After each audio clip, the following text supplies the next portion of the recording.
మరి ఇక్కడి నుంచి వెళ్ళినప్పుడు ఇంటికి వెళ్ళాము. ఇంటికి వెళ్ళి పడుకున్న ఆదివారం నైట్ పూట బాగా అలసిపోయి పడుకున్నాను. అంటే ప్రార్థన చేసుకుందాం అనుకున్నాను, సరే చేద్దాంలే అని చెప్పి అలాగా పడుకునిపోయాను. పండుగంలోనే ఈ బ్యాగ్, నాది బైబిల్ ఉన్న బ్యాగ్ ఏంటంటే కాలిపోతుంది. దర్శనంలోనే పడుకోనున్నా, అంటే ప్రార్థన చేయకుండా పడుకున్నాను.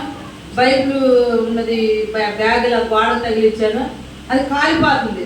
అమ్మో ఏంటి బైబిల్ కాలిపోతుందని చెప్పి టప్పని లేచిపోయి గవ్వ లేచిపోయి ప్రార్థన చేసుకున్నా.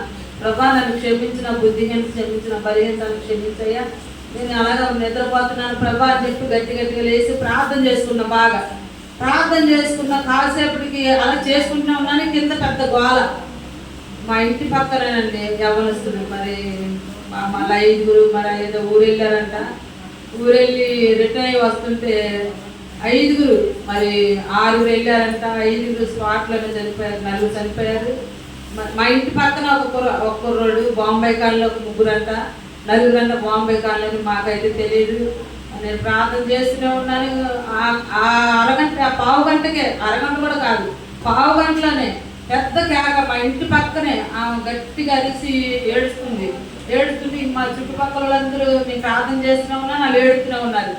మా పక్కన కేకని ప్రార్థన ఆఫ్ చేసి ఇక లేచి వెళ్ళి, ఏంటమ్మా ఏం జరిగిందన్న. అమ్మ ఇలాగ యాక్సిడెంట్ అయిందంట పలానా సీరుతానని. అయ్యో ఎలాగైంది ఏంటని చెప్పేసానంటే అంతలో ఫోటోలు పెట్టేశారు. ఎమ్మటి వాళ్ళకి వాట్సాప్లో ఉందనుకుంటా. ఎమ్మటిని ఫోటోలు పెట్టి ఇంకా అమ్మాయి పాపం ఒక్కటి, ఆమెకు 2 పిల్లలు.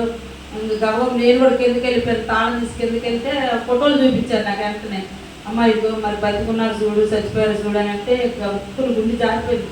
అమ్మ లేదు చనిపోయారమ్మా అన్నాను.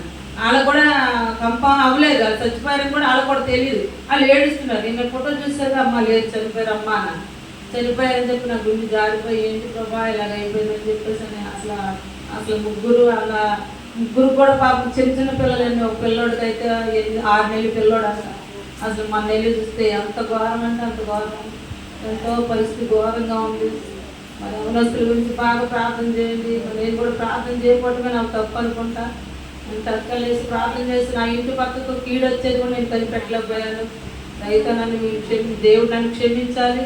నన్ను ప్రార్థన శక్తితో నన్ను ముందుకు నడపాలి. మీరు అందరూ కూడా నా గురించి ప్రార్థన చేయండి.